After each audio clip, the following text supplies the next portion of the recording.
Il dit, puis Dieu dit, faisons l'homme à notre image, à notre ressemblance, qui domine sur les poissons de la mer, sur les oiseaux du ciel, sur le bétail, sur toute la terre, sur tous les reptiles qui rampent sous la terre.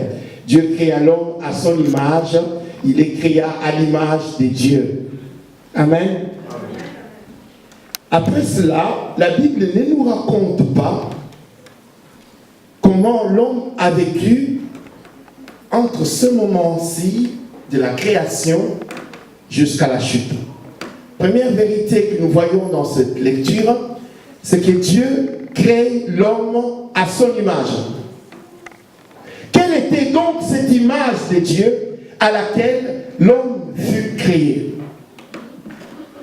Lorsque l'homme est créé à l'image de Dieu, il vit dans l'harmonie, dans le paradis, si vous voulez, dans le jardin d'Éden. Et la Bible dit, après Dieu crée la femme et ils vivent ensemble. Toujours dans l'harmonie, toujours à l'image de Dieu. Mais la Bible ne nous raconte pas avec les détails comment s'est passée cette vie-là. L'homme et la femme avant la déchéance par rapport au péché. Tout ce qu'on sait, c'est que Dieu avait placé l'homme dans le jardin pour le cultiver, en prendre soin. Et Dieu a mis la femme à son côté. Et le soir, Dieu descendait pour voir et s'entretenir avec l'homme. C'est tout ce qu'on sait de cette vie-là. Par contre, nous savons que lorsque la tentation arrive, les péchés entrent. Qu'est-ce que nous voyons comme premiers effets? Il y a des querelles, il y a des bagarres, et surtout, il y a des meurtres. Caïn tue Abel. Caïn tue Abel, et nous voyons que là, le péché vient de casser quelque chose, ce qui était à l'image de Dieu, c'est-à-dire avec l'amour, la perfection, l'harmonie de Dieu, la miséricorde, la bonté. Cela se casse à partir du moment où le péché est entré dans ce jardin. Caïn tue son frère. Et le mensonge commence. Lorsque Dieu arrive, on demande à Caïn où est ton frère. Il dit, suis-je le gardien de mon frère? Comme s'il ne savait pas ce qui venait de se passer. Et Jean 8, 43 dit au menteur que vous êtes les enfants du diable parce qu'il est menteur dès le commencement. Moi, je me demande où est l'image de Dieu. Lorsque nous voyons des gens, comme à l'est du Congo, qui arrivent, qui violent des femmes enceintes, qui les éventrent, qui prennent les bébés, qui les violent à leur tour. Elle est où l'image de Dieu dans ces gens-là?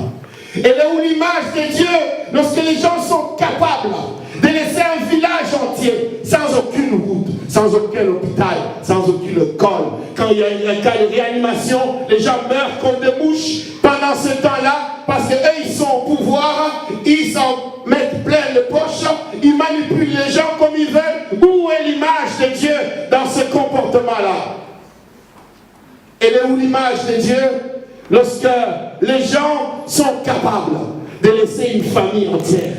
Tu laisses une femme, tu laisses des enfants, tu n'as aucun contact, tu ne te donnes aucune peine. Elle est où l'image de Dieu dans quelqu'un? Et je me demande comment tu fais pour qu'un matin tu te lèves, tu te regardes dans ta salle de bain, dans ton miroir. Et le soir, tu te mets dans ton lit, tu dors. Le matin, tu te réveilles, tu recommences le même comportement. Elle est où l'image de Dieu? Moi, je vous dis la vérité, ça reflète une seule chose. Ça reflète que ces gens ne vivent pas selon l'image de Dieu, mais ils vivent selon l'image de leur père, qui est le diable. Comme on le dit dans Jean 8, ils sont les enfants du diable parce que lui, dès le commencement, il est menteur, il est meurtrier. Il y a des gens qui tuent, non pas seulement en coupant la tête.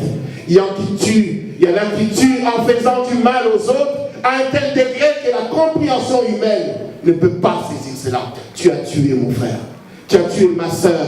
Lorsque tu es capable de faire du mal à autrui, sans aucun remords, sans aucun sentiment de pitié ou de miséricorde, tu as aussi tué aussi bien que celui qui prend une machette et coupe la tête. Et je me demande, elle est où l'image de Dieu en toi?